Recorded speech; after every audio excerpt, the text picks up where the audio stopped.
شباب شلونكم؟ شلون الصحة؟ طبعا اليوم رجعت لكم ويا فيديو جديد. اليوم فيديو مختلف عن بقية الحلقات.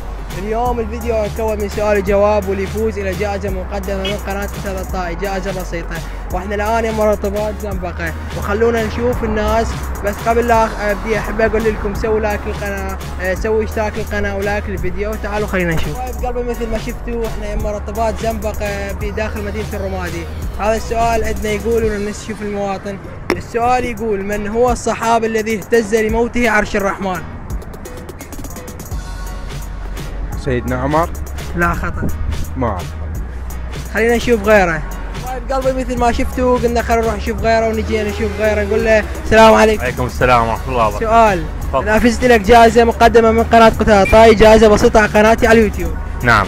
من هو الصحابي الذي اهتز لموته عرش الرحمن؟ ما اعرف. ابد؟ ابد. اخ تعرف؟ لا والله. سمعت السؤال؟ اي سمعت اسمع. يلا خلينا نشوف غيره. حبايب قلبي مثل ما شفتوا خلينا نروح نشوف غيره ويانا مشترك، نقول له السلام عليكم. عليكم السلام. سؤال وجواب على قناتي على اليوتيوب. نعم. من هو الصحابي الذي اهتز لموته عرش الرحمن؟ واذا فزت لك جائزة مقدمة من قناة قتال الطائي، جائزة بسيطة. من هو الصحابي الذي اهتز لموته عرش الرحمن؟ نعم. خلي جاوبه. بس هنا انا شوية. شلون؟ مالك بن انس؟ لا، خطأ. سمعت السؤال؟ سمعت السؤال؟ سمعت. تعرف لو لا؟ اعرف مالك بن انس؟ لا، خطأ. هاي يلا خلينا نروح نشوف. عمر بن الخطاب. لا، خطأ. يلا حبايب قلبي خلينا نروح نشوف غيره. حبايبنا مثل ما شفتوا ويانا متسابق اخر، نقول السلام عليكم. وعليكم السلام ورحمة الله طبعا وبركاته. احنا الان يم مرتبات زنبقة في داخل مدينة الرمادي. شلونك عيني؟ حياك الله يا اخوي على قلبي. عندنا سؤال وجواب، اذا فزت لك جائزة مقدمة من قناة قتال الطائي. اي تفضل يا قلبي على راسي. سؤال يقول سؤال ديني: من هو الصحابة الذي عند موته اهتز له عرش الرحمن؟ الصحابي الذي عند موته اهتز له عرش الرحمن. ما اعرف والله. شلونك ويا العصير؟ والله زين يا العصير. شلون العصير وياك بالحر؟ زين بالحر. حبايبنا مثل ما شفتوا خلينا نشوف متسابق اخر.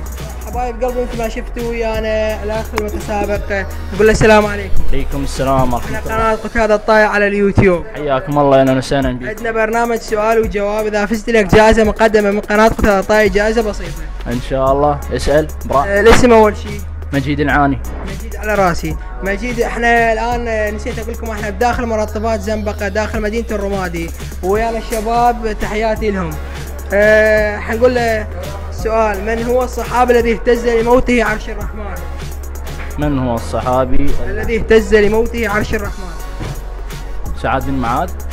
صحيح، ربحت ويانا جائزة مقدمة من قناة قتال الطائي، جائزة بسيطة. شباب الجائزة، حبيبي شو تحب تقول هاي الجائزة مقدمة من قناة قتال الطائي؟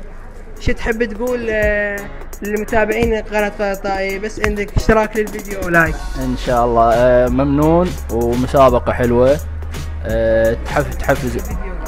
اي ان شاء الله. وشير واشتراك للفيديو ولايك للقناة، واشتركوا بالقناة، قناة جميلة، قناة حلوة، ولايك للفيديو. شكرا لكم جزيلا. حبايبنا مثل ما شفتوا ويانا الاخ المتسابق مجيد العاني فاز بالجائزة. انتظرونا قريبا جدا في مقالب وتجارب اجتماعية على في قناة قتال الطائي. الان نقول لكم في مرتبات زنبقة في داخل مرتبات زنبقة، نقول لكم في امان الله، انتظرونا في حلقات قادمة.